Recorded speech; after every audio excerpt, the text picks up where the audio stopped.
Thank you for viewing this YouTube archive of a Conscious Consumer Network broadcast.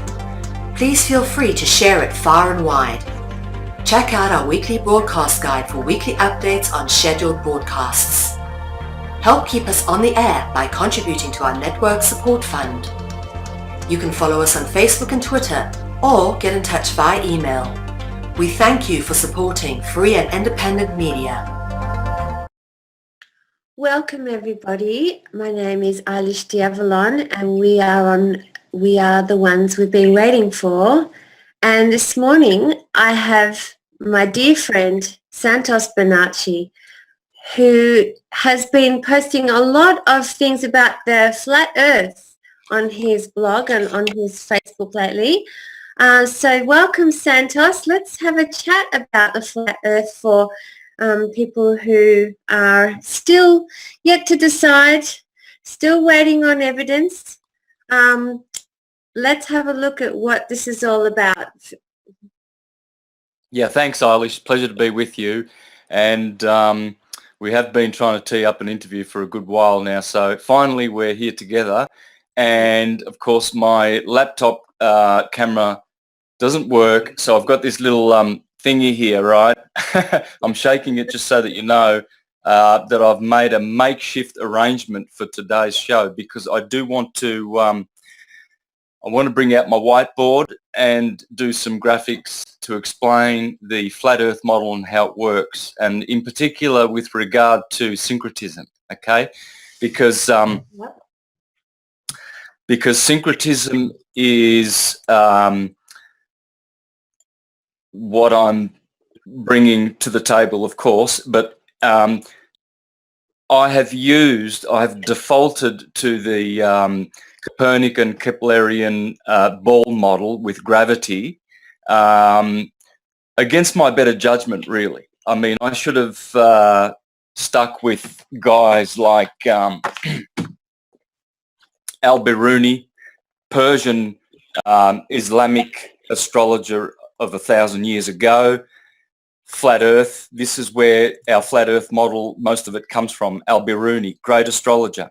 Ptolemy is supposedly this is the guy who got debunked by the Jesuit Copernicans, who brought this this ball model to the world around about 1545 was when this all kicked off. The Jesuits were about 7 years old by then with Ignatius Loyola, and they basically started this this ball theory.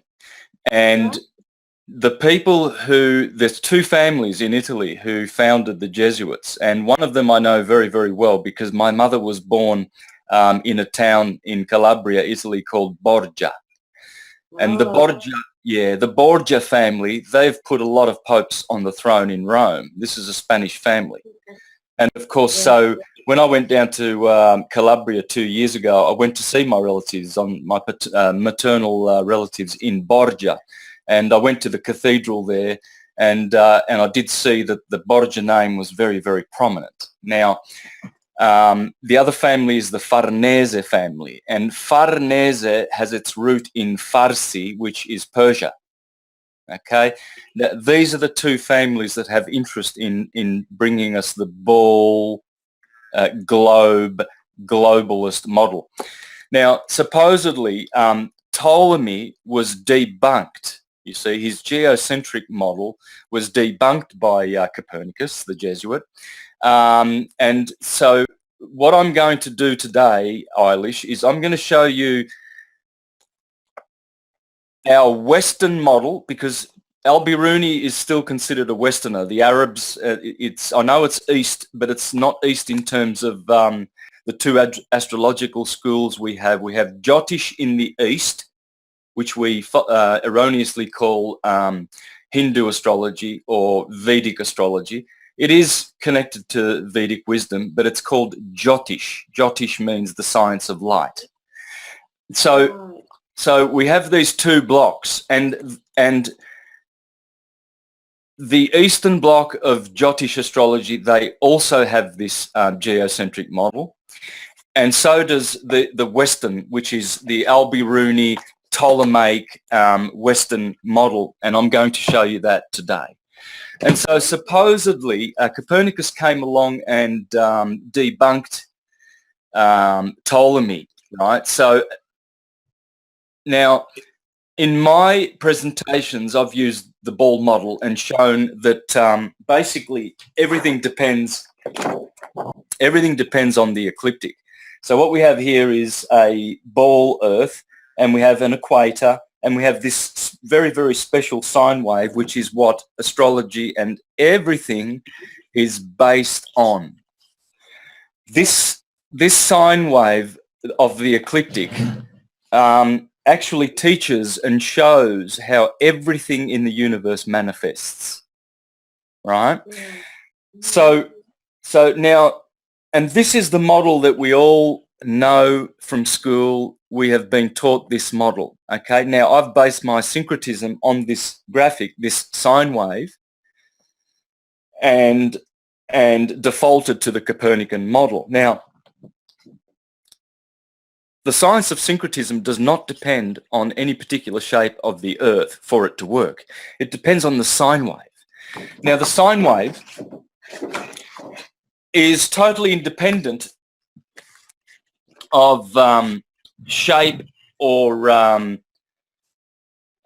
size of the Earth, because it happens. The ecliptic is always happening. The sun is there doing its work along a trajectory we call the ecliptic, and it does it year in, year out, and that is the source of all of the influences and all of what happens in nature in our solar system, which I'm going to be calling a solar cell.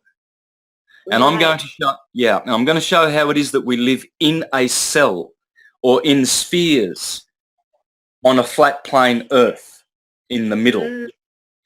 And yes, and now what I'm going to be doing is showing that from the true ancient cosmologies. So, and what I'll be doing is also showing the Vedic version and harmonizing it, syncretizing it with the West. Okay, so on a flat Earth, you will have something like this. It's a circle. Okay. Yep. Now I'm sorry about this camera is going to be a problem. I wish my computer laptop camera was working. It is very, very unfortunate, but these are the things that happen, you know, when you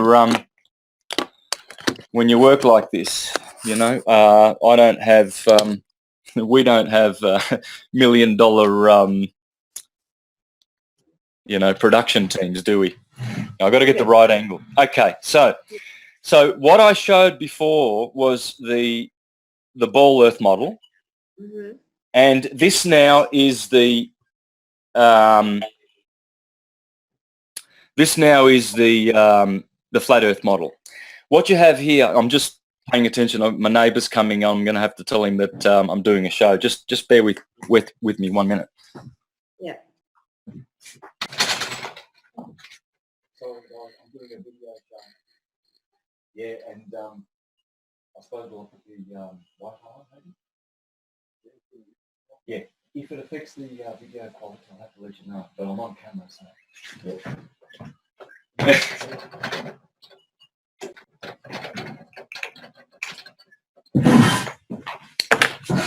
Excuse me again, I have to do something.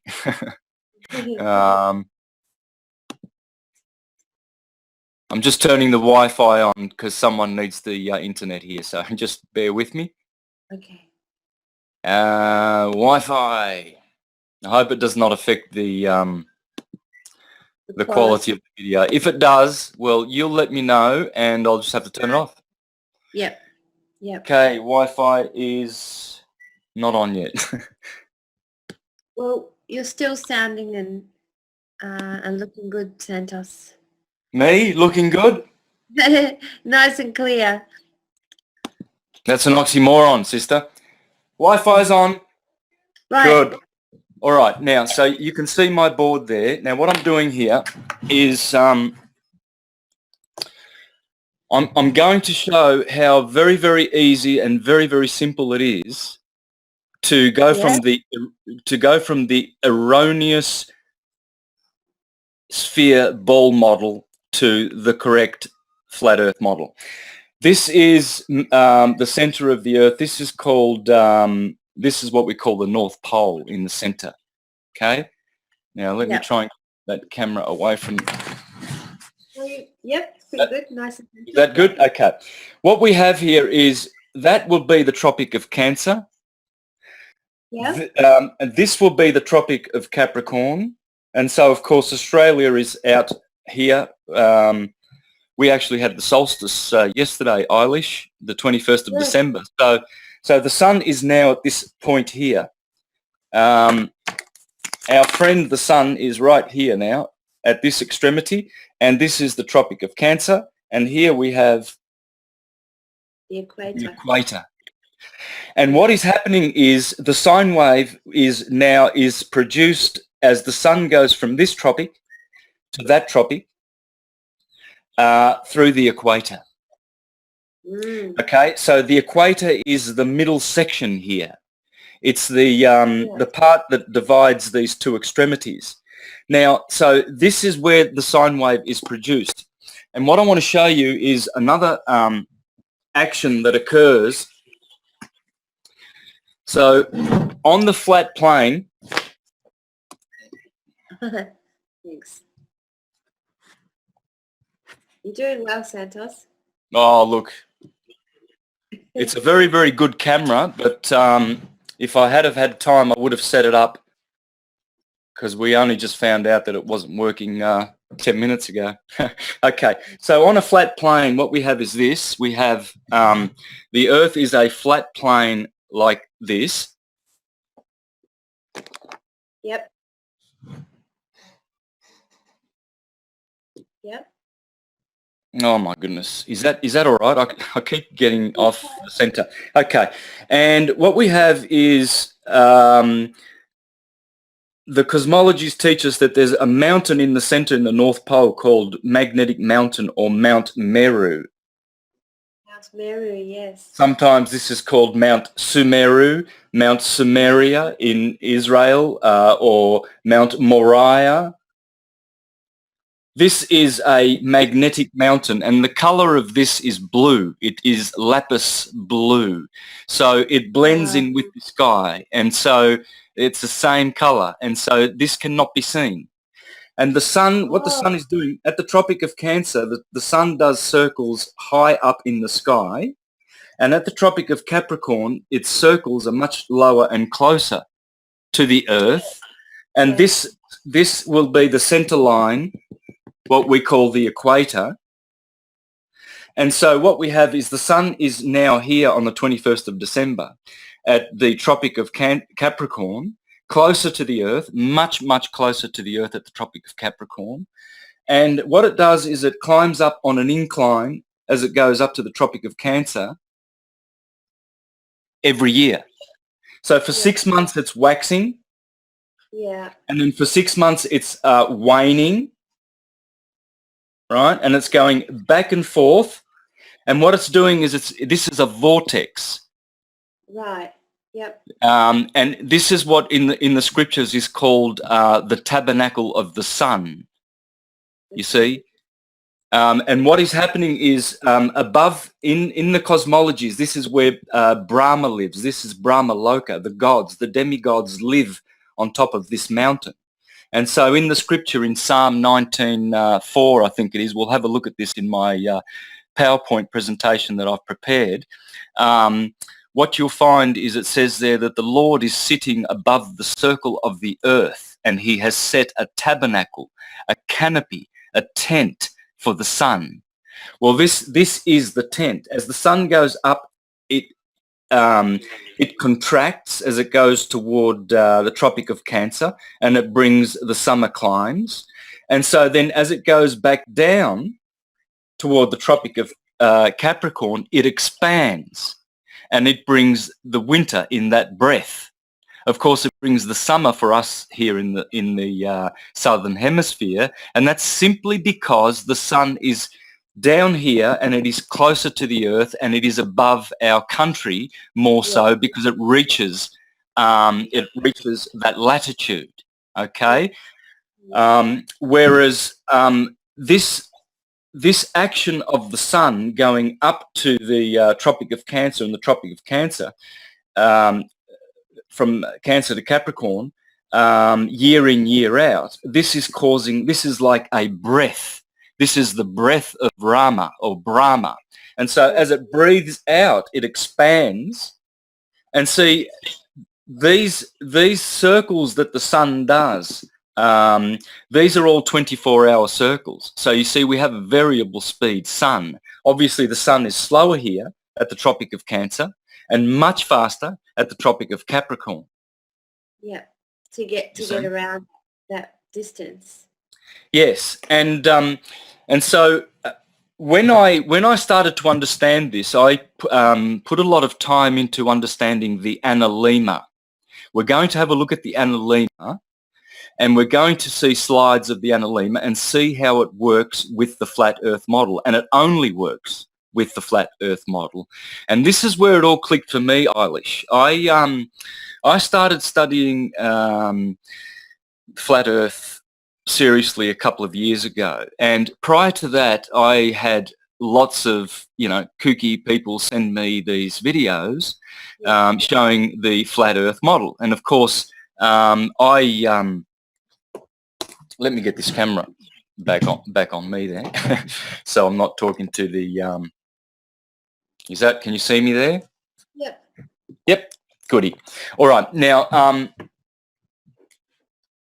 so I would just press the delete button and or send rude messages to them and tell them to stop sending me this flat Earth nonsense, right? So, but as I was getting more and more people sending them to me, I was compelled to research it, because you have a sense of duty, don't you? Because if you're actually teaching a model that you've defaulted to against your better judgment, because I knew of these guys, and trust these guys much more than I would trust Copernicus and Kepler, because they also stipulated very, very carefully, and so did Newton with his gravity teachings, that they are theories.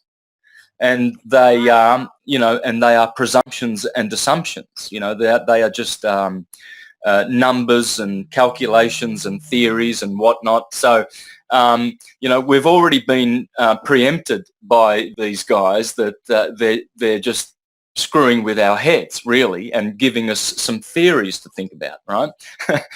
whereas these guys, your Al-Biruni types, they clearly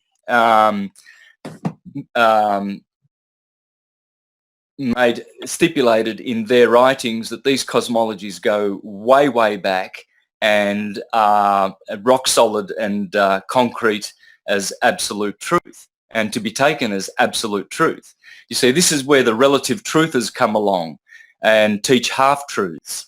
Everything based on the ball Earth and the sphere that supposedly we live on is based on this very, very worldly wise false science. It's pseudoscience.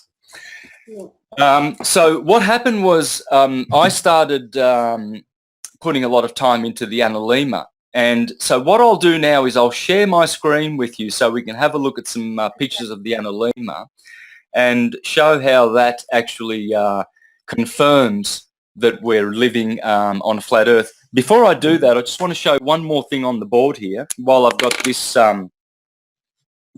this graphic up.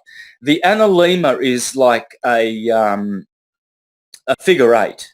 So it looks like this. We shall have a look at some slides of it. And the equator is actually going through at that point there. Okay, that's the analema we're going to have a look at. Okay, this is the figure eight that the sun scribes in the sky every year as it goes from the Tropic of Cancer to the Tropic of Capricorn. So the bottom is the Tropic of Capricorn, where we are right now on the 21st or 22nd of December. Yep. Yeah, just checking. It is. Okay. So yep. So here we are now. What the sun is doing is it's doing wide circles. You can see that by the analemma. You can see that the bottom half of the analemma is much, much wider. In fact, it is 32 degrees wide. It's 47 degrees from tropic to tropic. So that's 47 degrees long, 32 degrees wide here, 16 degrees wide here, and the crossing here, where it crosses here, is exactly 8.5 degrees above the line of the equator. Now, just those figures alone should stagger the mind, Eilish. Your mind should just have a short circuit. The fact that the 8 here crosses at 8.5 degrees above the equator is just absolutely staggering. And so I did this graphic because now we're going to go to the slide presentation, and you'll see why, and it'll make much more sense how the analemma ties it all in together. So now share screen. Down the bottom. Yep. The green. Yep. Share screen. Can you see my screen now? Are you seeing my screen? You are. Okay. So what we need, share screen. Oh, here we go. Yes, now we have it. Yes, thank you. Okie dokie. Let's go to the start. So, all right. So you're looking at my screen, are you? We don't need these little pictures here, then, do we, of us? That's fine. That the pictures of us will just stay there, and we've got the presentation there. Yep. Wow. Ooh, okay. Here we go. So this is what the flat Earth projection looks like, the plan view, and you see Antarctica is the circumference there on the outside, circling the whole Earth. That's what we call the South Pole, and this is why countless sailors that have tried to circumnavigate Antarctica have spent years doing so, including Captain Cook. He spent, I think, nearly 4 years, and he logged 60 to 70,000 miles, and he still did not completely circumnavigate Antarctica. Reason being is because it's longer than, it's probably about 75,085, or between 75 and 85,000 in circumference. And if it was a little island on the bottom of a ball, Santos, it would only take a short time to circumnavigate. If it's just a little icy island at the bottom of a ball, it shouldn't take that long, right? Well, it'd take about, think about it, how long would it take to travel 12,000 kilometres? You'd probably do it in about 6 weeks. You should be able to, do it now anyway. In modern times, they should be able to do it. They should be able to fly around it in a jet and film the whole thing. They don't, and they won't, because they can't. As we will see, this is quite a different world in which we live. We live in quite a different world to how the materialist evolution, Darwinian evolution model types are painting for us. They have no idea at all. At least what you will see in today's presentation, you will come closer to the truth than you will ever be, because we need to marry syncretism with the flat Earth model, and because syncretism it subscribes to the ancient cosmologies, and the ancient cosmologies will teach us how the universes are created and where it is that we live. This is the sun and the moon in their circles above the Earth. It appears at this point they are somewhere in the middle. This looks like they are somewhere in the equator region. It doesn't look like it's high above Australia there on the Tropic of Capricorn, and it doesn't look as tight enough of a circle to be at the Tropic of Cancer. Cancer is much smaller of a circle. There is the Gleason map. I've ordered this. I should have had it in the mail weeks ago, but it keeps going to the wrong address. And the guy at the location where they print these maps, he's getting very frustrated. He's had it come back to him 3 times. But this is the true map of the Earth that we live on. It's flat. So you can buy them still, Santos? Yeah, I bought the big one. It's about $110, and it has all of this, what's called, it's the equidistant azimuthal projection. So equidistant azimuthal, that's what it's called. It's, the flat Earth is basically just a simplified way of describing the planet on which we live. Planet, yeah. Yes, and it is. That's what planet means. It means plane. And so what you see here, this is very, very telling, this cartoon-like depiction of the cosmos. You see the spheres in which we live. We live in these spheres. There are 10 of them, as they teach in Kabbalah, the 10 Sephiroth, the tree of 10 Sephiroth, and they are concentric circles.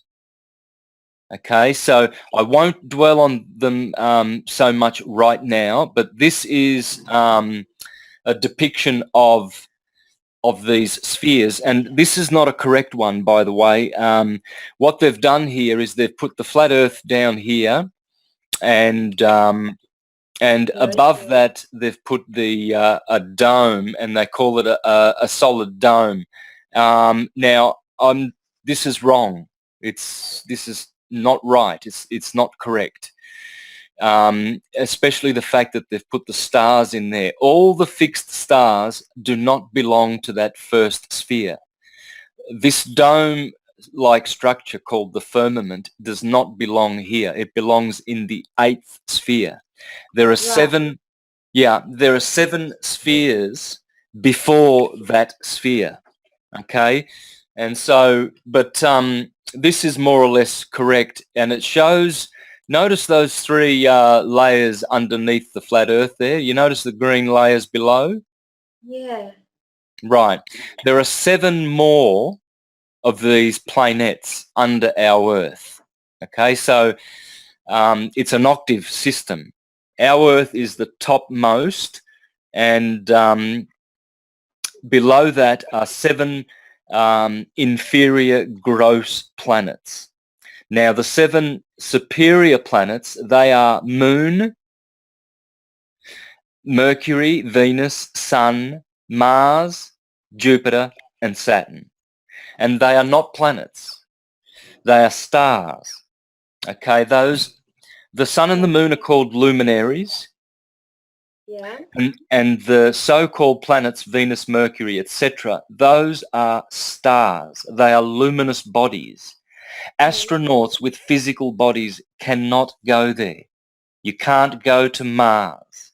Now, these people who think they've gone to Mars, they've gone somewhere, yes, but they haven't gone to Mars, because you can't go to Mars as a physical body, not these bodies. So astronauts are telling poo-poos, and so are the people who believe they've gone to Mars and back and what have you.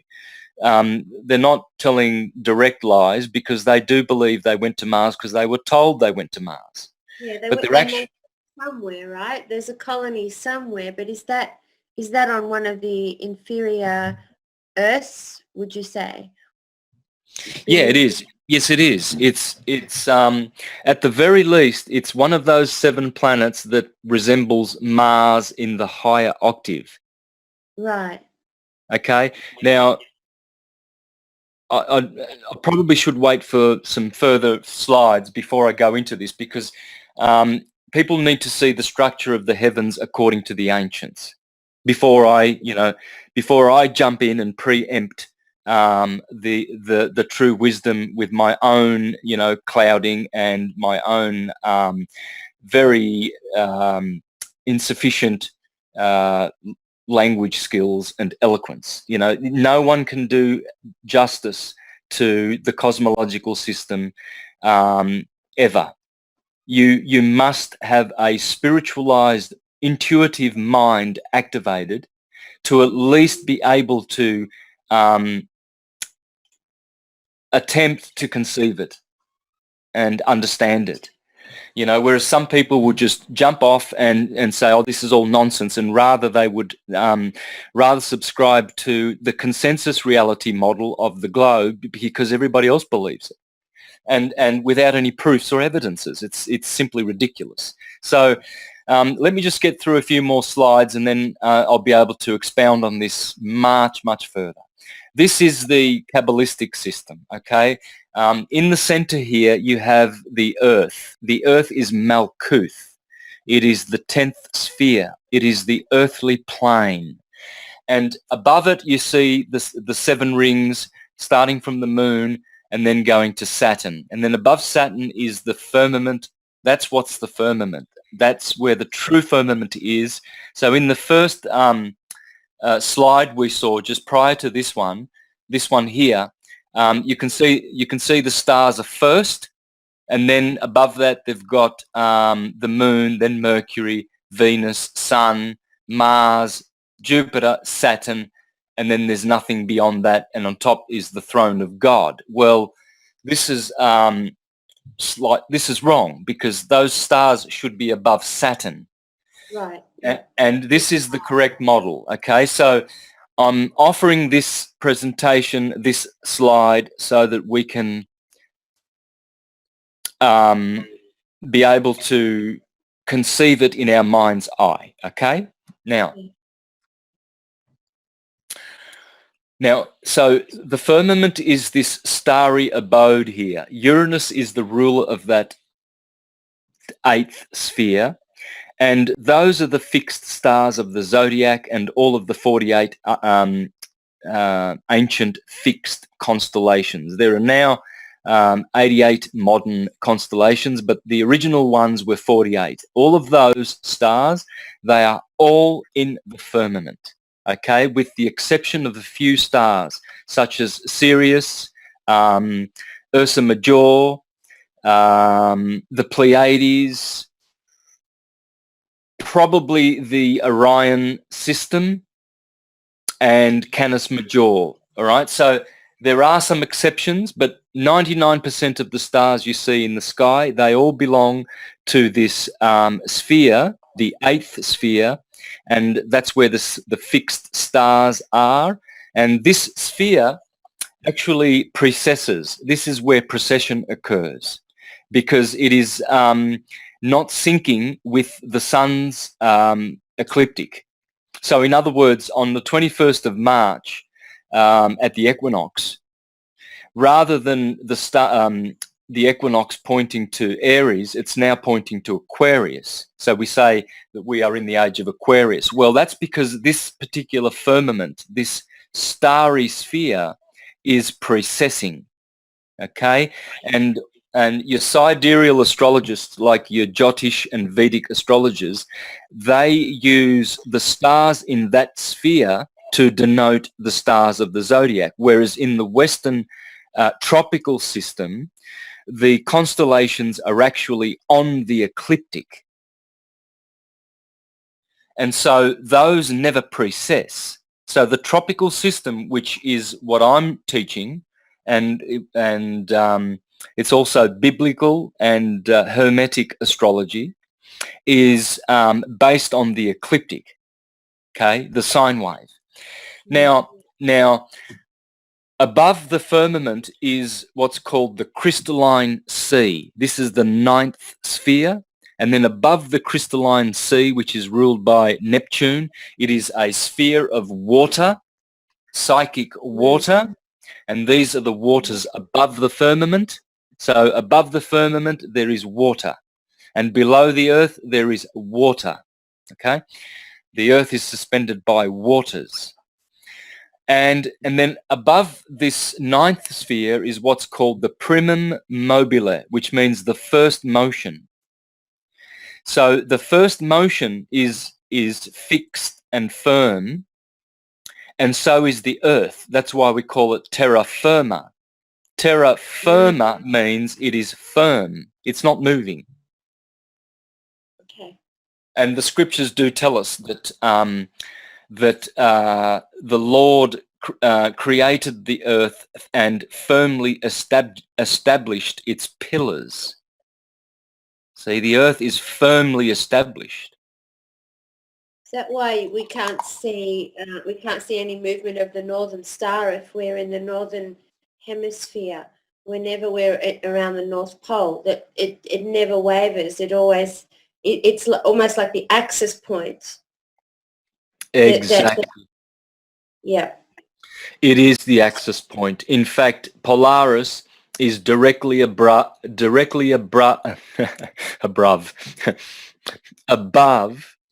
Brahma's. That's what I was trying to merge those two words. Above Brahma's locale, you could call it, or loca, which is above that mountain in the center of the North Pole. What we are going to learn, Eilish, and we are going to understand from now on and forevermore, is that the cosmos we live in is a beautiful creation of a very, very intelligent primal cause, the root cause of all causes. And in the West, we call that, I don't know, Jehovah, Allah, Christ. In the East, they call it Krishna. And this intelligence of beautiful form and omnipotence, omniscience, and omnipresence is everywhere a conscious being permeating all of the universe. And this is what we're going to learn. We're going to get away from the mechanical evolutionary global model that we've inherited from the sociopaths that have created this false scarcity shortage, energy shortage model of a ball. But we'll get to that. There's plenty of time for getting into that. I think it is more important to establish the roots of our cosmological system first. So here we see the scriptures. Sorry, Santos. Just a comment or a question. From the graphic I'm looking at, it reminds me very much of the Russian doll Logos point of view that was written about by Dr. Joshua David Stone, in which there's, for example, the Logos, which is the soul that inhabits this body, and then the planetary Logos, and then the solar Logos, the galactic Logos, and so forth. Almost like that particular graphic that you're showing at the moment reminds me of the embodiment of the divine within the Logos system, as in the series of Russian dolls example. Yes, perfect. You see, that sphere at the center called Earth is an anagram for heart. Yeah. It is always the core of the system. Core means heart. And so this is the Logos is the creator of these worlds. The Logos means word. Word in Latin is verb. Verb is vibrate, vibration. Vibration is sound. Reverberate. radiate.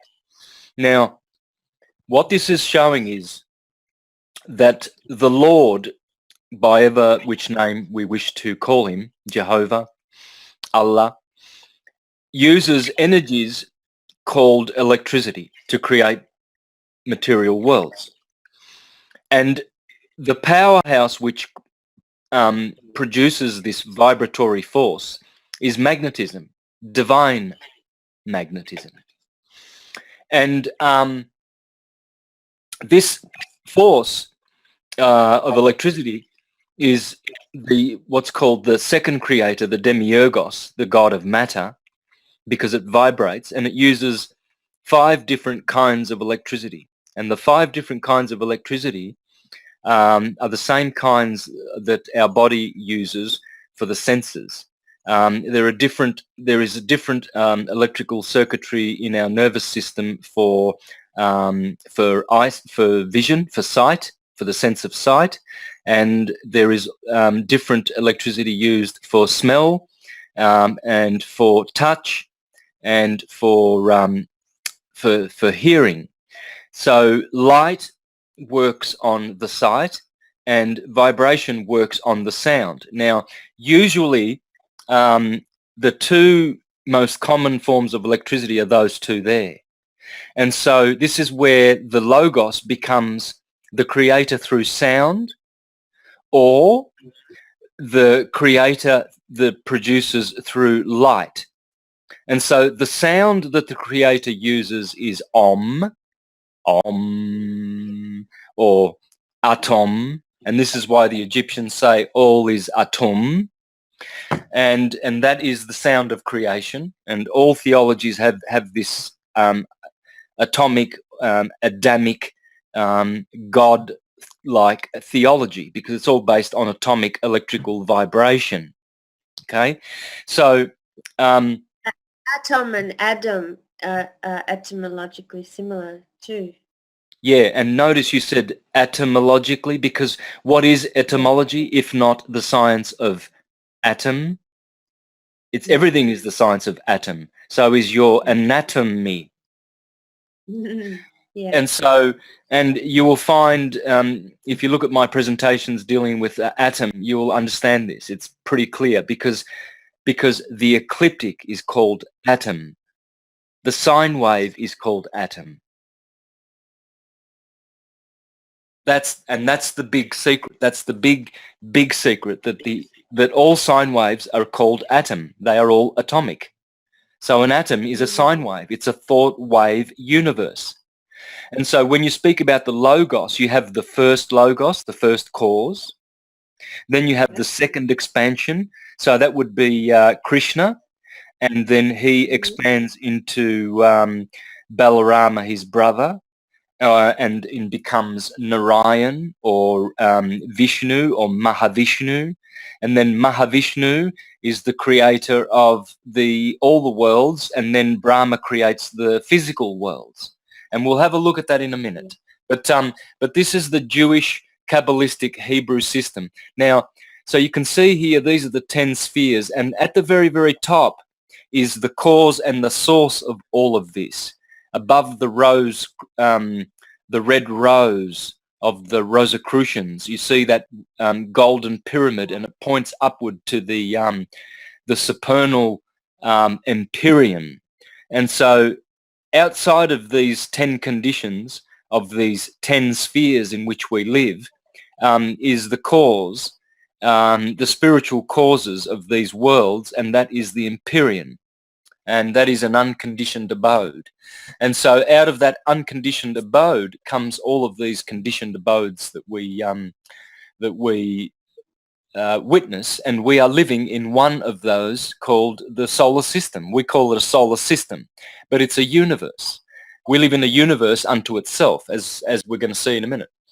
And this is the Babylonian system. So you see a pyramid with 10 spheres, or 10 steps, 7 steps upward and 7 steps downward, and in the middle is the 15th sphere, or you could call it a sphere, but it's a plane, it's a planet, and that is the Earth. Okay, so similar system. Here are some of the scriptures which really point to a flat Earth, and in the Bible, Isaiah is a good one here. Isaiah 40:22. He sits enthroned above the circle of the earth, and its people are like grasshoppers. He stretches out the heavens like a canopy and spreads them out like a tent to live in. And so, other scriptures tell forth a lot of truth too. Joshua 10:13, where Joshua asked the Lord to make the sun stand still. Well, here this myth and cosmology is teaching that the sun has a trajectory. That's the hidden truth, the anagogic truth hiding behind these beautiful allegories and mythologies. Here is another scripture which I really enjoy. Actually, if you go back to Isaiah, it says and continues saying, he stretches out the heavens like a canopy and spreads them out like a tent to live in. Well, if you remember my graphic of the tent-like TP structure in which the sun goes up to the Tropic of Cancer and very, very high up in the sky, and then goes down the TP on an incline to the Tropic of Capricorn. Well, this contraction expansion vortex that the sun is creating is this tent that is spread out, this tabernacle for the sun. And if you look at Psalms 19:4, it says, "The heavens declare the glory of God. There is no speech, nor are there words. Their voice is not heard. Their line," this is the ecliptic, "has gone out through all the earth, and their utterances to the end of the world. In them he has placed a tent for the sun, which is as a bridegroom coming out of his chamber. It rejoices as a strong man to run his course." So it shows there that the sun is truly marching along a circuit. It's making a circle in the sky. Now, here, if you spend some time here meditating on the analemma as it is superimposed upon the stereographic plane Earth, you will see how the analemma confirms and proves and is evidence of a flat Earth plane and a sun doing clockwise circles above the Earth plane. Now, it is my opinion that that the circles that the sun is doing are not perfectly concentric. And I believe that the sun is slightly off-centered, which causes the analemma shape in the sky. Otherwise, I believe that if it was concentric, the analemma would consist of a perfectly straight line. Yeah. Now, I might be wrong. There might be other explanations for this, but definitely, even with the ball Earth model, there is, scientists know that the sun is further away from us at the Tropic of Cancer. In fact, they say it's about 3 million miles further away from the Earth, the sun is, and it's, again, 4 or 5 million miles closer to the Earth at the Tropic of Capricorn. Now, these figures are totally exaggerated because they assume and presume that the sun is 93 million miles away from us, which it is not. And you can just do simple tests to confirm that the sun's only a few thousand miles above our heads. So probably 4,000 miles, I don't know. Some say about 5,000, 5,000 or 6,000 miles. It's really interesting how the you were saying that the sun travels clockwise, that Mount Meru is in the center. As a Buddhist practitioner, we circumambulate the stupas, which are very much like the Mount Meru. When we make offerings, mandala offerings, we're actually building a mandala and calling it Mount Meru, and we're circumambulating when we're on pilgrimage around stupas. In this exact format. So we're looking at the correlation between Vedic and Tibetan astrology, or the Eastern philosophies, in regards to the precession of the sun around this plane of existence. Yeah, look, where people need to focus is on the ecliptic. And that's where I've always been pointing all the time in all of my presentations, regardless of the model which I've used, the erroneous Copernican model. It matters not what shape the Earth is for the sake of syncretism. Syncretism and the ecliptic stand on their own. They teach and they contain all of their own wisdom and knowledge, just standing on their own merits. The ecliptic is the teacher of all things, the sine wave, as it is a thought wave universe. Everything is waves.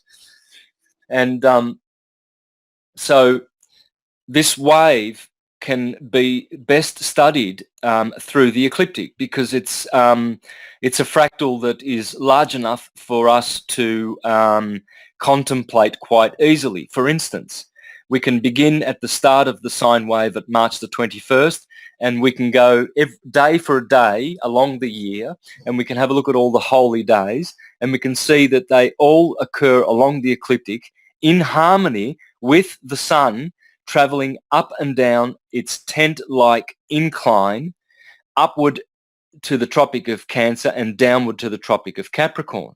Now, take a look. If you've got a Christmas tree, take a look. Most people listening will have a Christmas tree standing somewhere in their homes.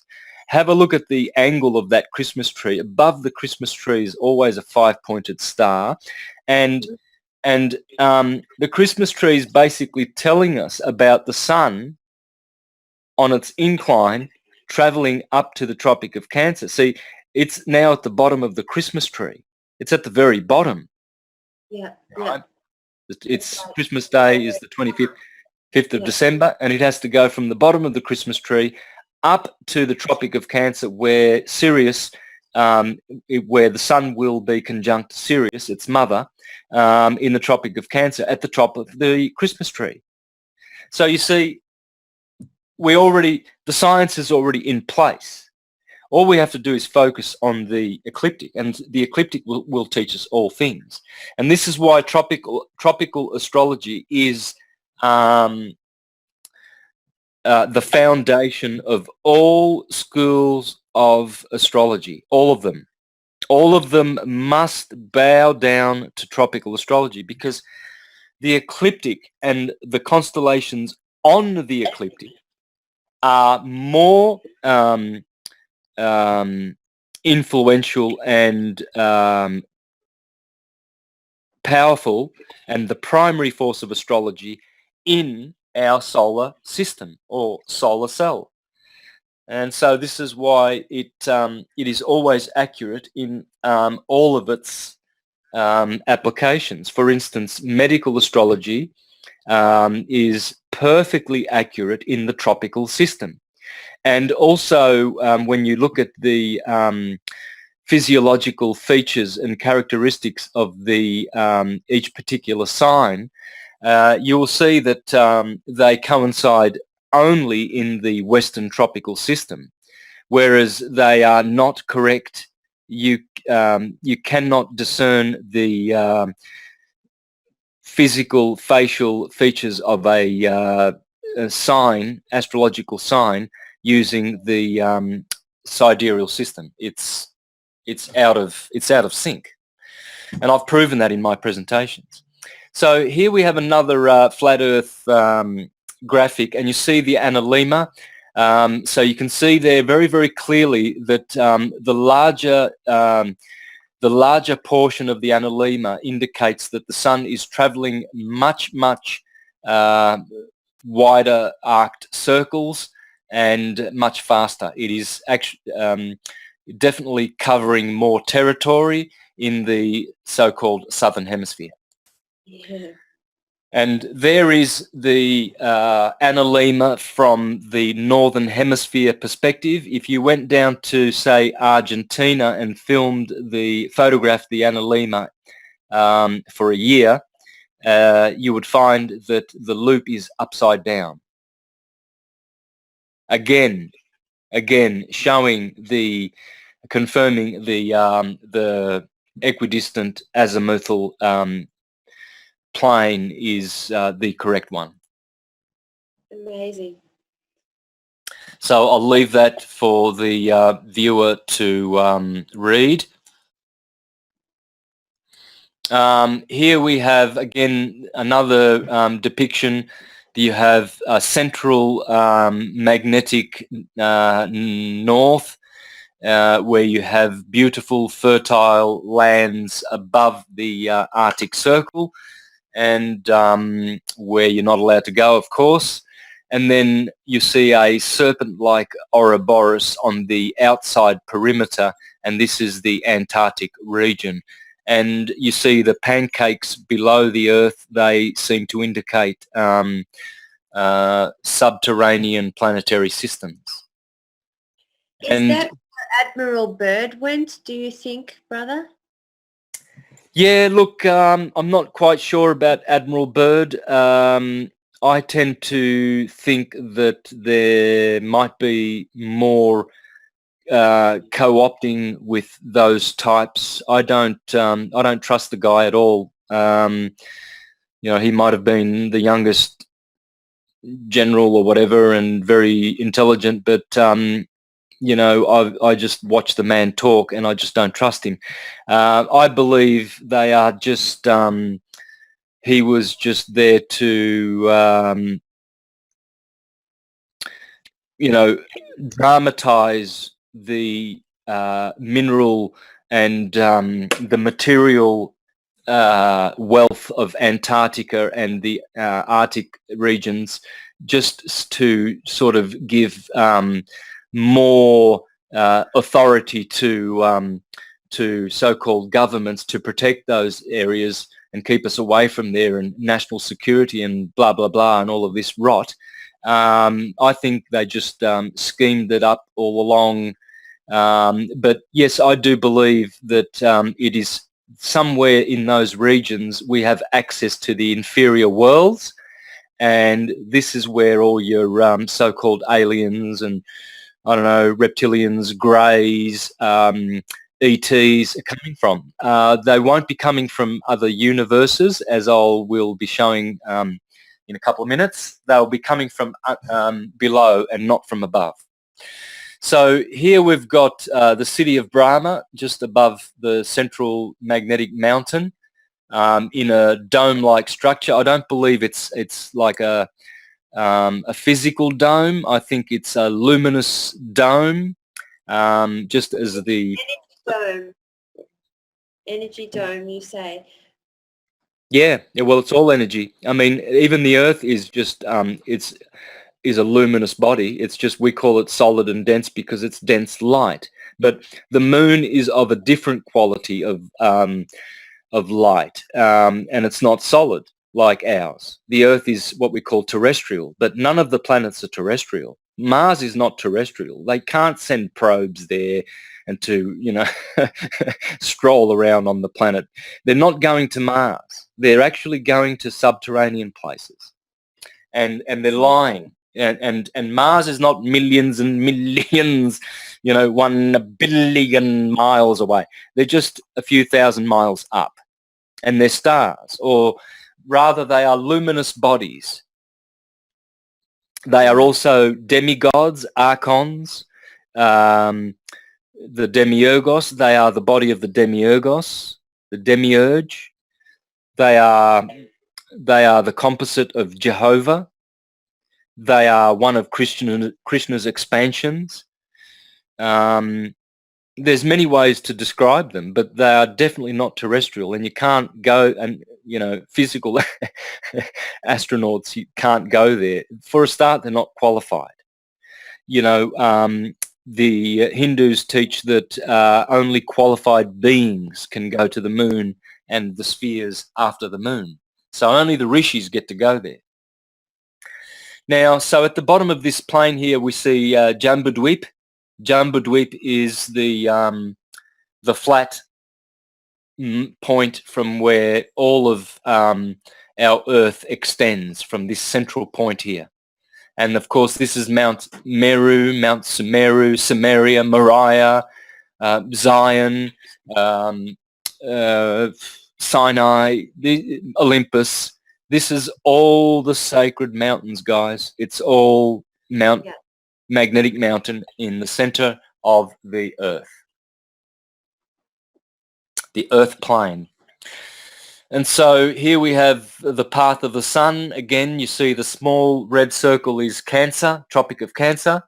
And this is why, please remember that all the ancients said that souls come in the gate of men at the Tropic of Cancer, and souls leave the solar system at the Tropic of Capricorn, which is called the gate of the gods. So keep that in mind when you envision this tent-like structure in which the sun goes up on a ramp to the Tropic of Cancer and down the ramp, Lamb of God, down to the Tropic of Capricorn. And so it is a ramp, and as it contracts up to the Tropic of Cancer, souls come into this cell.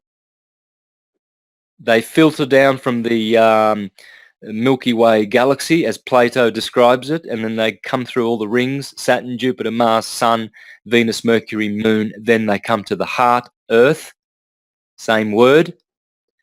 And then as the sun expands and it goes,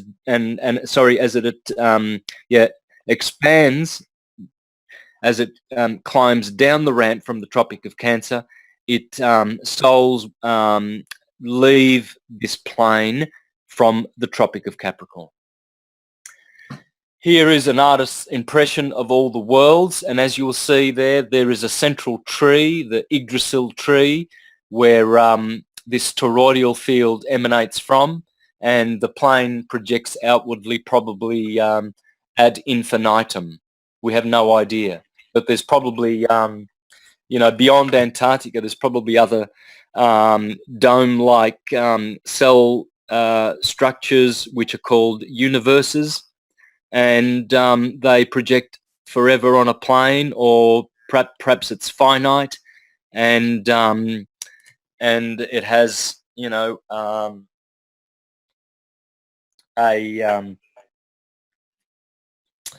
a terminal point, and so. But nonetheless, what you're going to see is how the universe is created by the root cause of all causes, and how these material worlds are drawn back in again in one of the in-breaths of either Vishnu or Brahma.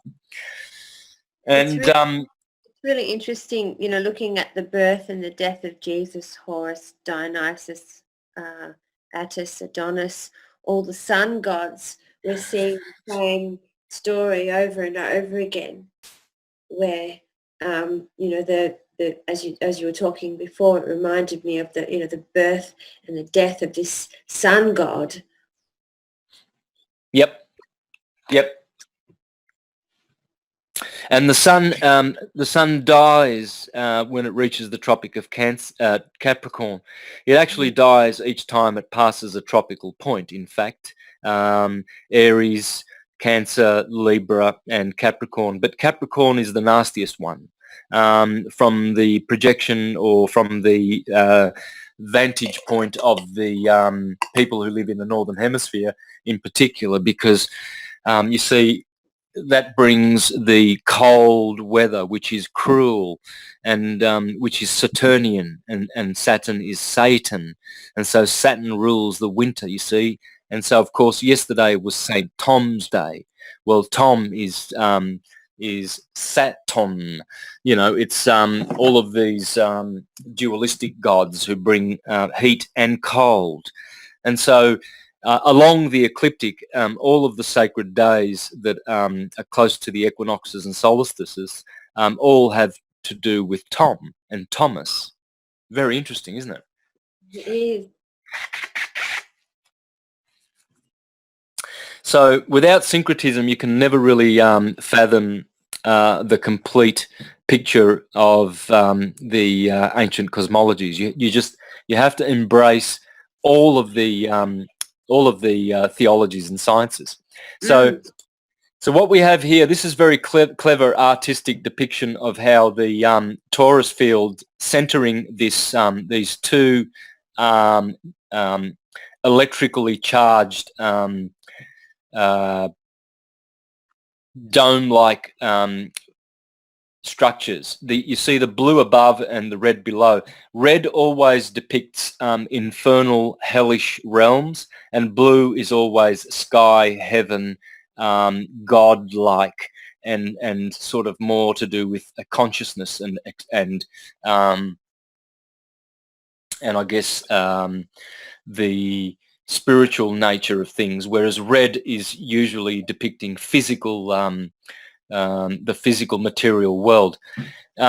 Please keep this graphic in mind, because this one is very, very, very telling. And notice the torus field in the center of these two domes. Yeah, this is how it truly is. It has to be like this, as you will see in a minute. So this is what's going on, Eilish. You see here, you see the Yggdrasil tree. Okay, you see galaxies in the shape of an apple, in the shape of an Earth. They've put a globe in here erroneously, but you get the point. It's the core, it's the middle, and then they've put a man in here. They've put an apple in here. Well, what this is all about is torus fields. You see, because the original word for the bull was apis, and apis is the root of Apollo, the apples of Apollo. And so, and this is what an apple is. It's a bull. It's a torus field. You see the core of the apple, the heart of the apple, the heart of the tree, the heart of the human being. It's the core, the cardiac, the heart, the torus. And so this word apis, apple, Apollo, arbor. You see, this is why a tree is an arbor. Well, that arbor is really just an anagram for abra. Ab is app. App and ab are interchangeable. And so this is why you always have Krishna, the Lamb of God, is always playing with his cows, you see, or tauruses, and he creates the tauruses with his flute, you see. He just plays with his flute and he creates worlds. This is the first logos you were talking about before, because the world is created with vibration, whether it's the electricity of sound or whether it's the electricity of sight or smell.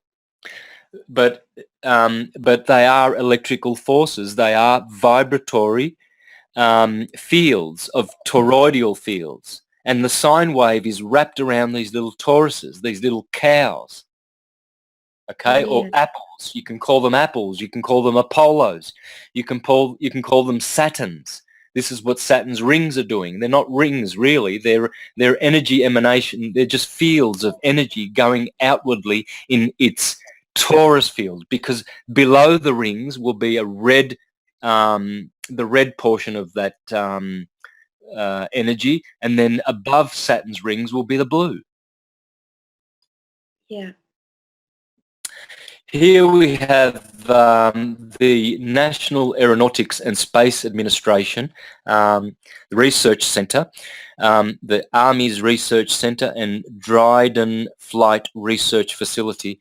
And in point 3 of the concluding remarks of this report, they say this report derives and defines a set of linearized system matrices for a rigid aircraft of constant mass flying in a stationary atmosphere over a flat, non-rotating Earth. Now, so why would they, train pilots in this, non-rotating Earth model? It's tantamount to putting square training wheels on your children's bicycles to train them with square wheels so that they can ride better later with circular wheels when they graduate from square wheels. It doesn't make sense. Flip-flopping from globular gravitational spheres to flat non-rotating plane is totally, can you imagine the havoc of flip-flopping between these two systems? Obviously, there is only one system, and that, as exposed here and admitted by this National Aeronautics and Space Administration, there's only one model, and that's the flat Earth non-rotating. And so this picture here is very handy to explain the vanishing point. And so from the viewer's viewpoint, vantage point, they would see everything in the on the flat Earth.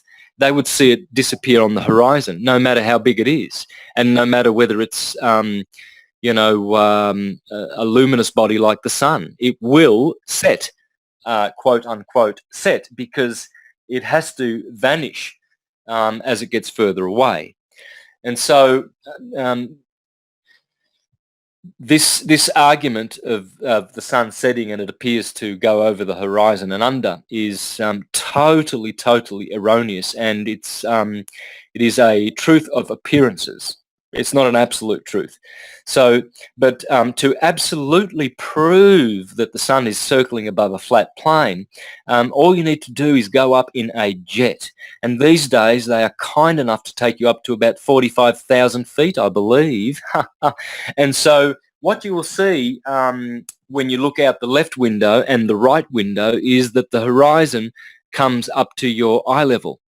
Yeah. And no matter how big the circumference, they say the circumference of the Earth is 25,000 miles. Now, even if it was 250 million miles in circumference, you would not see the horizon at 45,000 feet in altitude come up to your eye level. You simply wouldn't see that. You would see a falling away, or at least... Right. There would be a drop-off point where you just wouldn't see buildings anymore, tall buildings.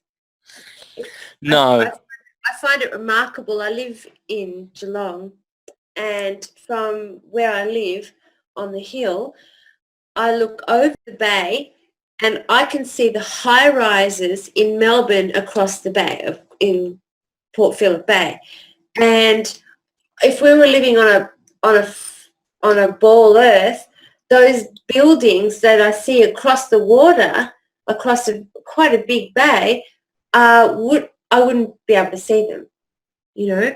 That those buildings would have fallen away, but I see them across the water. And some people might say, oh yes, but that's because we're on a really big globe.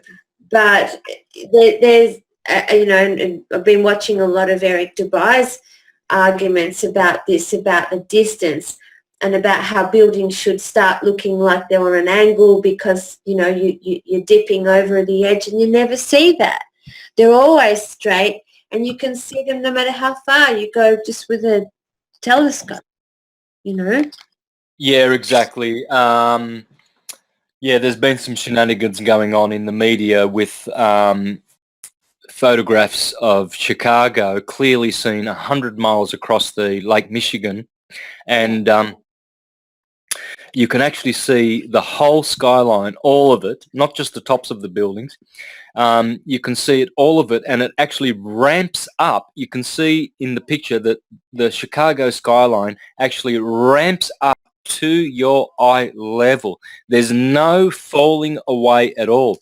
And so this is the marvelous thing. How is it that people in the city of Genova in Italy can actually see Corsica 99 miles away, and the island of Elba 125 miles away? Now, that should be about 8,000 feet below the level, and yet you're sitting in a cafe in Geneva and you can just see the whole island of Elba rising up like a ramp to your horizon. You can sit there and drink coffee and just watch it. And supposedly we're living on a globe with a circumference of 25,000 miles. Man, you should be able to see arc and drop off with the imperfect eyesight that we have as humans. We should be able to see it just within eyeshot, anywhere. Now, when I go driving around in the mountains here near the ocean, I can see ocean for hundreds of miles, and the whole skyline is flat, and it ramps up to my eye level, and I'm on the mountains. I'm standing on the mountains, and I can see flat earth ramping up to my eye level, 360 degrees around me. Now let's continue on. Here we have Mahavishnu, or Narayan, the four-armed version of Krishna, dreaming, and from his navel a lotus stem comes forth, and he creates all these bubbles, all these universes, where his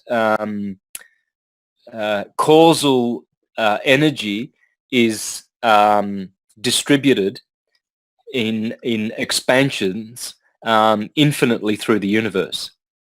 And so what we have here is we have a creative process. And this is what I'm going to, in a minute, we're going to go back to this chart here. Eilish, can you see this? Yep. You can, okay. Well, what we have here,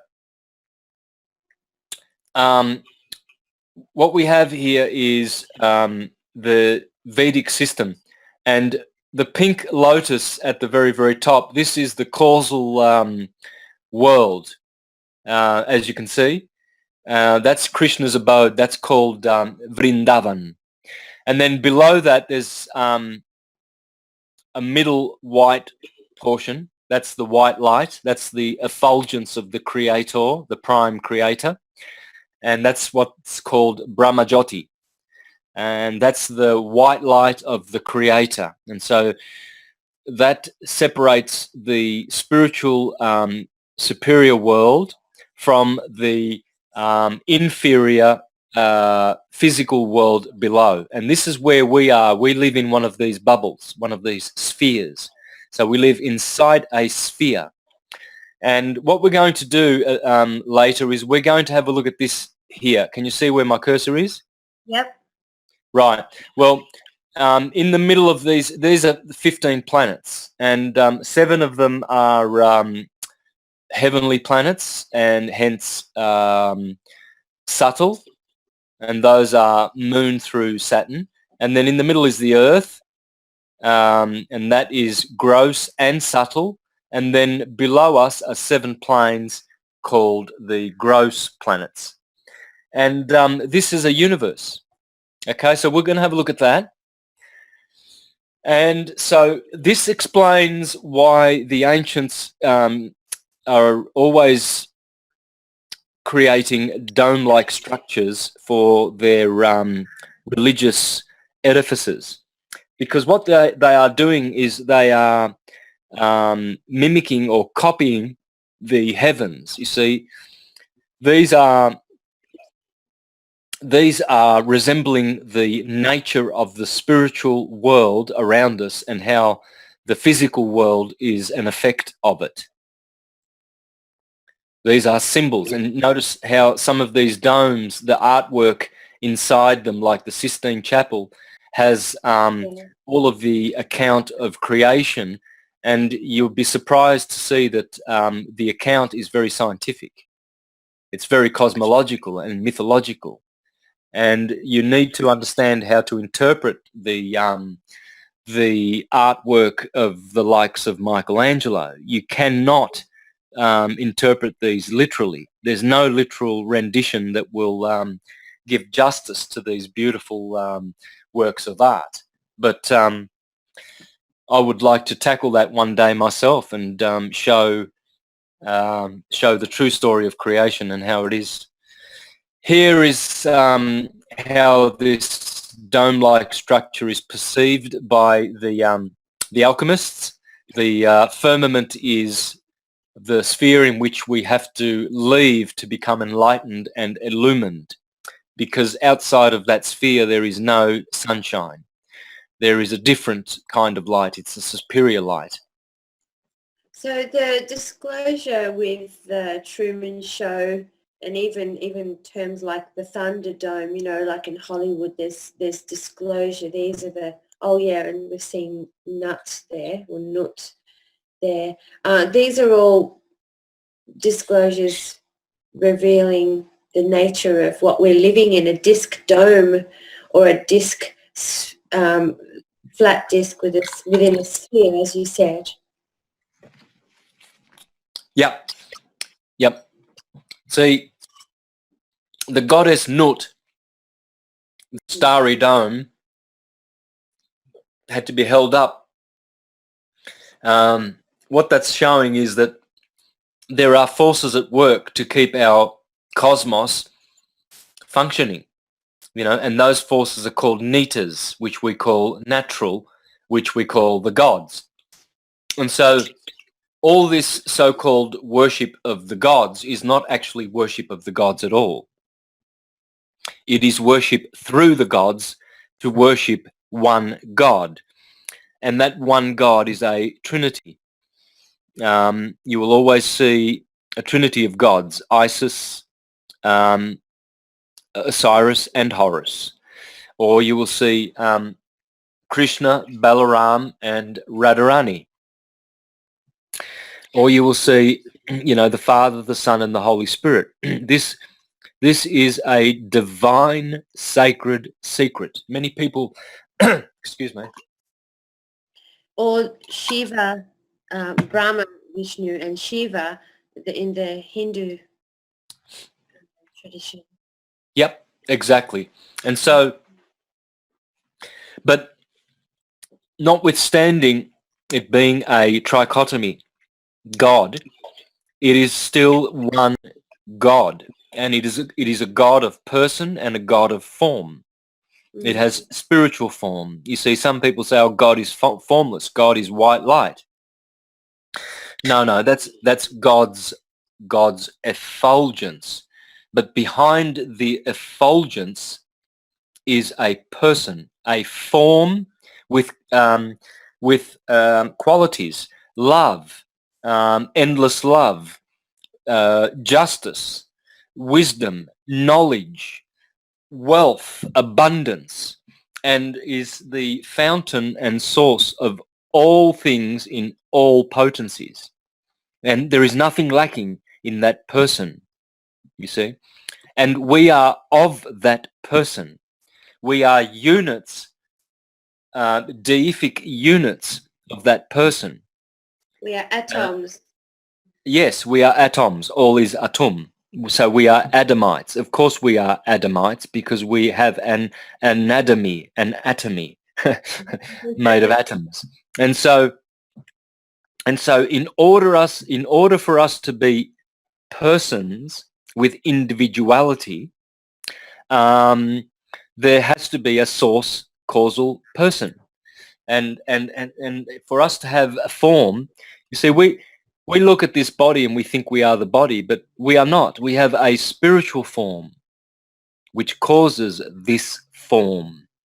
And so it's that so-called formless part of us which manifests this this form, physical form that we see. And so continuing on with the slides, because I want to get back to that graphic. How much time do we have remaining there, Eilish? We've got half an hour, Santos. Mm-hmm. And some viewers were wondering if they could call in, but finish your presentation first, and then if we have time, we might answer questions. Yeah, we can do that. I'm nearly finished. So there's the UN flag. There's a lot of symbolism here, guys. A lot of symbolism here. And unfortunately, a lot of half-cocked so-called truthers are going out there saying that the Flat Earth movement is a psyop by the Jesuits, and they're trying to sell us a flat world order and so forth. They're half-cocked, and they need to do their research properly, and they need syncretism, quite frankly. The psyop is the ball, and it's been around since the early 1500s, and that is the only psyop that is keeping us in a prison, in a cult of shortage and scarcity worshippers. These creatures that in government that subscribe to these shortage notions, they are controlled by the demonic forces from the planes below our Earth. That's where they're coming from, man. Those guys down there, they want to control what goes on our planet, because we're supposed to be in paradise. We're supposed to be enjoying paradisaical conditions and brotherly love and bliss, and you can't have perfect bliss on planets. You can only have bliss on spiritual planets. There is no bliss, pure bliss, on any material planets in the universe, period. So there's your Santa ball. Sorry? Yeah. They're topping from the bottom. They're dominating beneath us. Yeah. Santa ball. Yeah, the Santa ball. So what I want to do now is the last thing I want to do is go to my graphic here. Gee, where did I go? Where did it go? Just go back.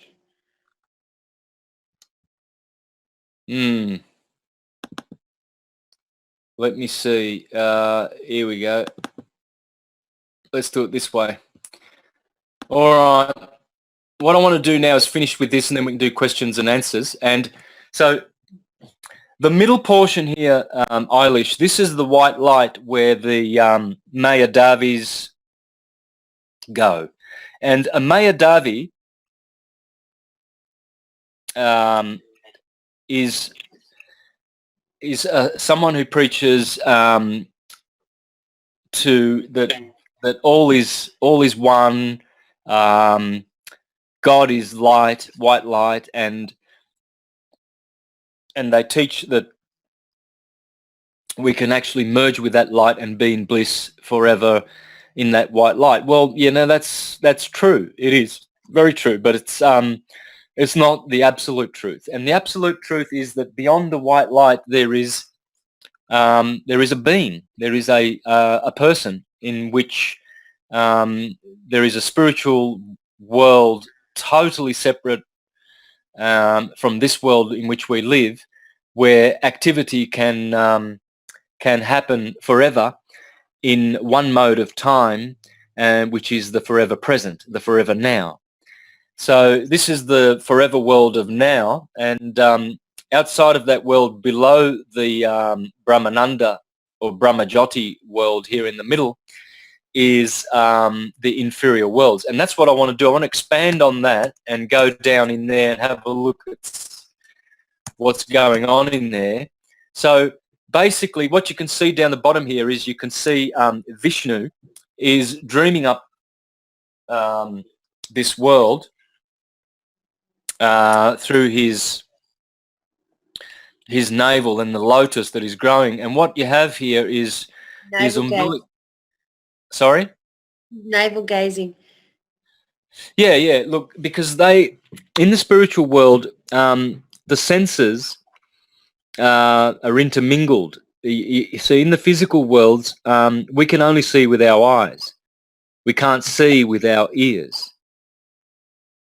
We can't hear with our eyes, and vice versa. Each energy is specialized, and we can only in the Kali Yuga we can only use the organs for one sense. You see, whereas in the spiritual world, the senses can perform all the other functions of all the other senses. And so to create is merely a wish. It's merely a dream. And so Mahavishnu creates this expansion. And you see here we have we have Brahma's world now. And this is the world of 2 octaves. Okay, so what you will see here in this world is you will see the Earth is in the middle. They've actually got it depicted here as a sphere, which hopefully will be corrected very, very soon, because the Vedic people and the Hare Krishnas are very, very conscious and very knowledgeable of the transcendental science. So, and what this is the middle planet. Okay, this is the heart chakra of the whole system, if you like. And above us are the higher planets, which are subtle. And you'll notice that the very highest planet is called Satyaloka. Well, that Sat, that is actually Saturn. Same word as Saturn. And then, of course, you'll remember the first graphic I showed you in the Kabbalistic system. This is Saturn, Jupiter, Mars, Sun, Mercury, Venus, Mercury, Moon, and then here is the Earth plane. And then underneath this plane, there are 7 lower planets. And the lowest planet here, this is Patala, and these are the hellish planets. And the amount of pleasure in these realms is very, very limited. It's much more limited than what we should have on our Earth, although the creatures who come from Atala and Vitala and Sutala and who pretend to be kind, loving aliens from other worlds, they're actually controlling our planet so much to the point that our level of bliss has been severely diminished. And so what is happening is these planets are all swimming in their own waters, as the Earth is, cosmic waters, and they are all planes, equally as large as our Earth, and they are below our Earth. And basically life graduates from here and gets to incarnate on our planet, and then from there we take on the heroic nature. We become a Hebrew or a Jew in the Kabbalistic system. In the Greek system, we become a hero. In the Vedic system, we become a demigod, or we take on their energy.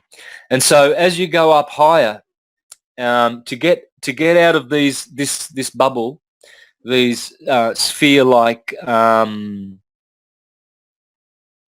worlds, we need to escape, basically, and that's what the churches are supposedly there for us to do, to help us to escape from these material planes. So if you go to the Hare Krishnas, they will teach you that if you chant the Maha Mantra, which is Hare Krishna, Krishna Krishna, Hare Hare, Hare Rama, Rama Rama, Hare Hare, 16 words, you will go to Krishna Loka. You will not go to the white light, and where you will enjoy. Let me show you what they call it. See, they call that Brahmananda, which is called the all-pervading impersonal bliss. So most of your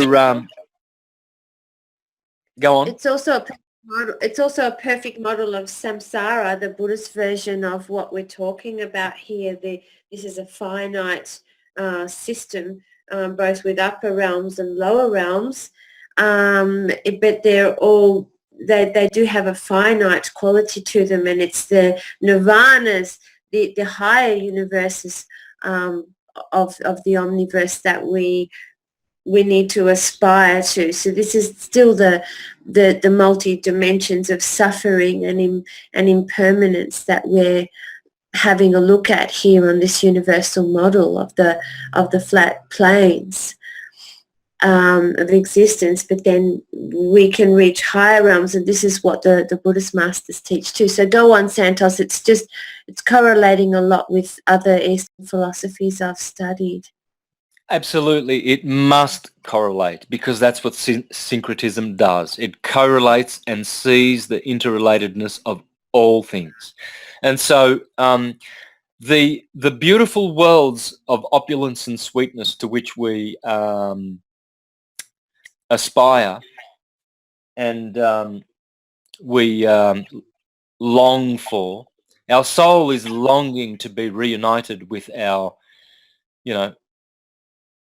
creator, or with the beautiful world from which all other worlds emanate from, the bliss, the place of bliss, and there are different regions and grades of bliss that we can enjoy in that world, but we must escape the material world. So the Brahmajyoti is everything above Brahmajyoti. From Brahmajyoti upward is blissful.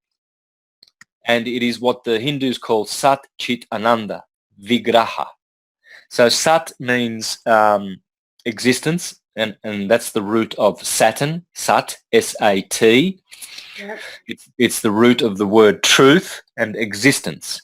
And so time, existence is time, and Saturn is old man Kronos. So there is existence, and Chit means knowledge or consciousness, and so there is consciousness, and Ananda means bliss. So everything from Brahmajyoti upward, and you'll notice that the kingdoms above Brahmajyoti, notice this word here. What's that word there? Aishvarya Dham. You see that word Dham? Yeah. Yeah. That's spelled D-H-A-M-A. You don't pronounce the last A. So you've got Dham. That is Adam. Okay. Oh, Adam. Yeah, I see. Yeah. Yeah. And this is predominated by Krishna's opulence, and this is like the throne of God, and this is where people go, like your good churchgoers who want to go beyond the white light and who want to worship God. And so there's a place where you can go where you can actually worship and be a worshipful being, individual, forever worshiping God in bliss. And then above that is the highest of all worlds, and it's a more personal world where the true person of God is, and that place is called you can see here Madhura Dham. So this is the highest Adam. This is the first Logos, as you were speaking about before, and that is this is a world predominated by sweetness, and in that world you can have three forms of love for the Creator. You can have brotherly love, brotherly or sisterly, You can have fatherly love, fatherly or motherly, and the highest of all loves that you can express for the Supreme Being is conjugal. And so this is why the alchemists talk about the alchemical marriage, the alchemical wedding, because we can be wed with the Supreme Being. We can be the wife or the husband of that being, and that being is not necessarily masculine or feminine. It is above these categorizations. It is Krishna is always with Radharani, his wife, mother, consort, goddess, lover. And so where there is one, there is always two. Where there is two, there is always three. And so this world, the highest world, is where Bhagavan exists, and Bhagavan is God the personal. And below God the personal is Paramatma, and Paramatma is a mixture of personal and impersonal, the super soul of the universe. And then below that is Brahman, and that is the impersonal effulgence of the Creator, and that's where people can live forever without their individuality. They all are absorbed into the one, and where they enjoy what is called here, quite appropriately, I think, the all-pervading impersonal bliss. So there's no activity there. There is no action. Whereas personally, I aspire to go to the top. I would rather be active. Yeah. And so there's just a brief, a brief view of the ancient cosmology and how they all tie in with the flat Earth plane. And it's easy to see that we've been hoodwinked, Eilish. We've been put on a false projection, a false plane, in order to control us, and through shortages. So if we understand that there are worlds beyond and universes, and each pocket of known worlds is actually a universe unto itself. So our solar cell, our solar system, whatever you want to call it, is a universe. It's spherical inside, and in the very, very heart of it is a plane, and it's strung out like a musical instrument. There are 7 tones below which make an octave, a diatonic octave, and there are 7 planets so-called above which make another diatonic octave. And again, the number 16 prefigures in all of our theologies the 16 words of the Mahamantra, the 16 petals of the throat chakra. It's just the degrees of the width of the analema at the top is 16, and then 32 doubled at the bottom. And so what we have here is the true cosmology is coming back. And so we're going to open our eyes as to where we live, and we are going to neutralize the liars by taking away their pet favorite psyop lie, and pull the carpet from under their feet. And you watch and see how that is going to change politics forever in our little universe. Politics for sure, because it suggests a divine, intelligent creator, and that's what they don't want. They don't want to see us aspire to go beyond the dome into what's beyond the dome, Well, it's more sinister than that. Our souls are eternal, and the bodies are not. the body dies, and if you could watch the life of your body through a time-lapse video camera, all you would see was a very, very healthy torus field at the start of your life when you were young. Excuse me, excuse me, I've got a some kind of a pollen thing happened today. My nose is really, really extremely itchy. I've been scratching it for about 2 hours now. And so what was I saying? Sorry. You were saying it's more sinister than that. Oh, yeah. Okay. Let me sort all this sneezing stuff out. Our souls are eternal, and our souls qualify to go to the highest of the abodes. You see, Jesus said, in my Father's mansion, in my Father's house, there are many, many mansions. We don't have to go to the void, as some voidists and nihilists are teaching.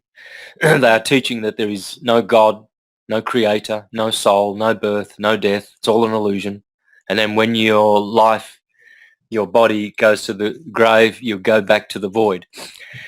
These are truths, but they are half-truths. And why should we buy into them when we can have absolute truth? And absolute truth is easy to get. You just have to do research, study. You just have to be not lazy. That's all you have to do, and you can find absolute truth. It's there, and you can do this quite easily with a sincere heart and a reasonable amount of intelligence that you bring to the table.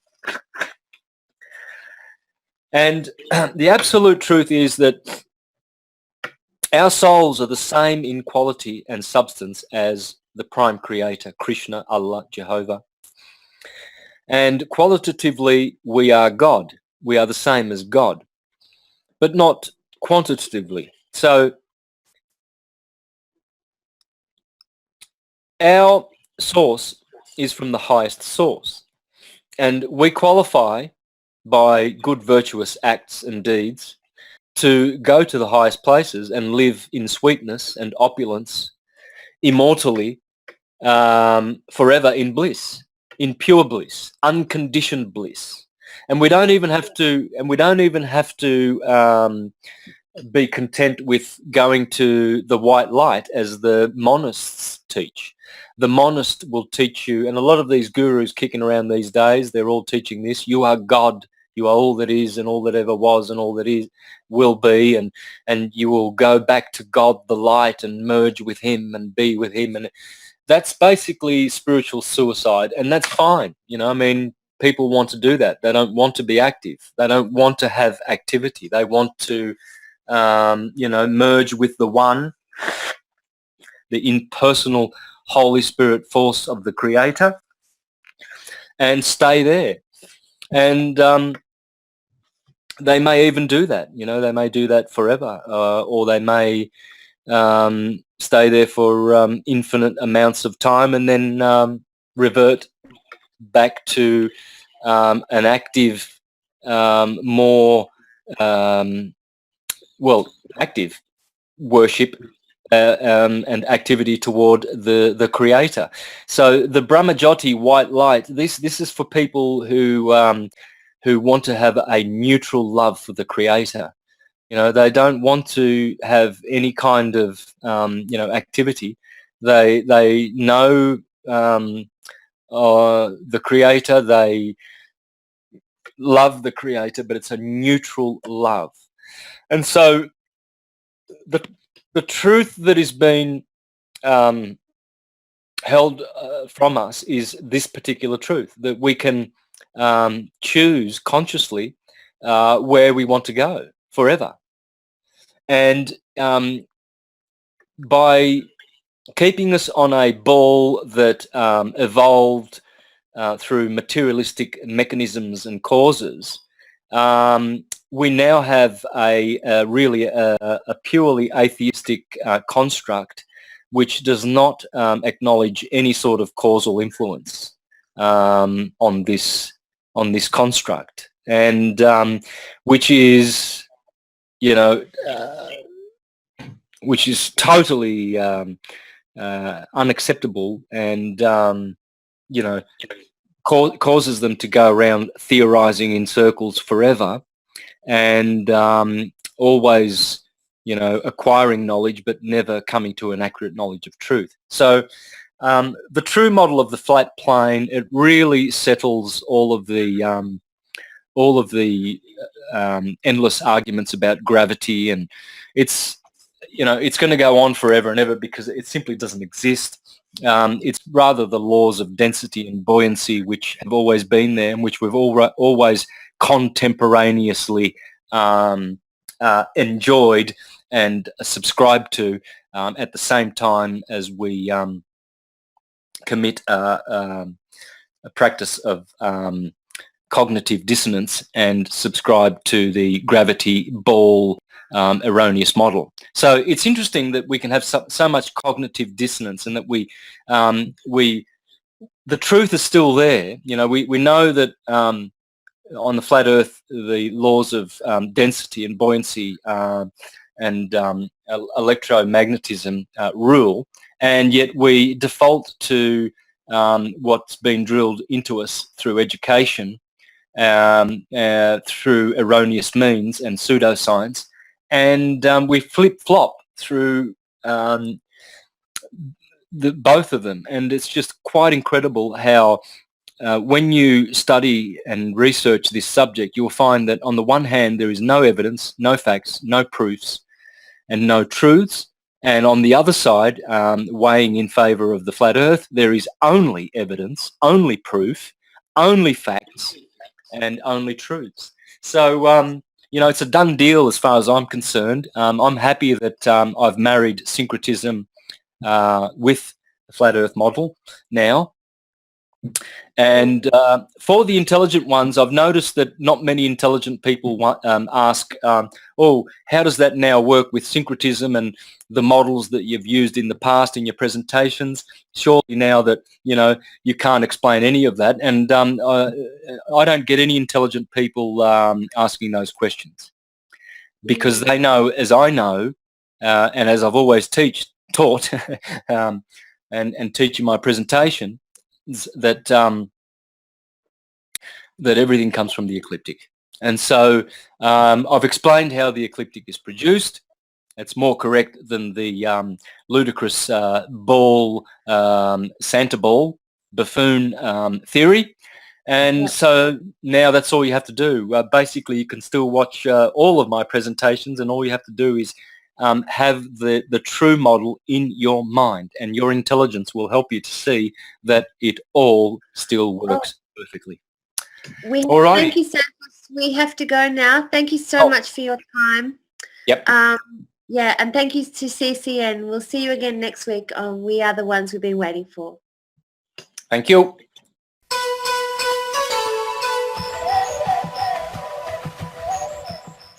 The pursuit of a free, fair, just, sustainable world should be the focus of every person on our planet. The reason it is not is because people are kept distracted by the illusions and deceit propagated by the corporately controlled mainstream media. In recent years, the rise in truly informed, savvy researchers and journalists who have all taken to the air in various capacities has given rise to a new genre of media. We have seen the explosion of truly free and independent media, and thus the need to create an ethical live broadcast network that facilitated these brave and tireless souls became apparent. With a great amount of research and meticulous planning, Conscious Consumer Network was created. CCN is a first-of-its-kind broadcast network that is specifically dedicated to free and independent media with absolutely no government control, corporate sponsorship, or advertising. The live broadcast network runs full-time with an average of 25 shows and live broadcasts a week. The high-definition live stream is free to view and is accessible from any computer terminal with online access, including laptops, tablets, smartphones, and smart TVs. All shows are archived onto YouTube and are freely available to view in order to educate and inform as many as we can without imposing monetary limitations. CCN was successfully launched on the 1st of January 2015 and has gone from strength to strength as we have improved and increased the capacities and functionalities of the network, as well as an ever-rotating and improving lineup of content which is broadcast daily. CCN is blessed to be the home of some of the hardest hitting, most cutting-edge, truly educational and informative materials. Catch interviews, reviews and talk shows from the many different and beautiful perspectives from CCN's family of interviewers and broadcasters. Since the 1st of January 2015, we have produced over 800 shows. We have over 2 million YouTube minutes watched every month, and we have an average of 1 million hits a day on CCN's website. CCN is viewed in over 147 different countries and hosts broadcasters from 5 different continents. The time has now come to generate funding to keep CCN on the air for the duration of 2016. The total sum needed to continue broadcasting for 2016 is $60,000.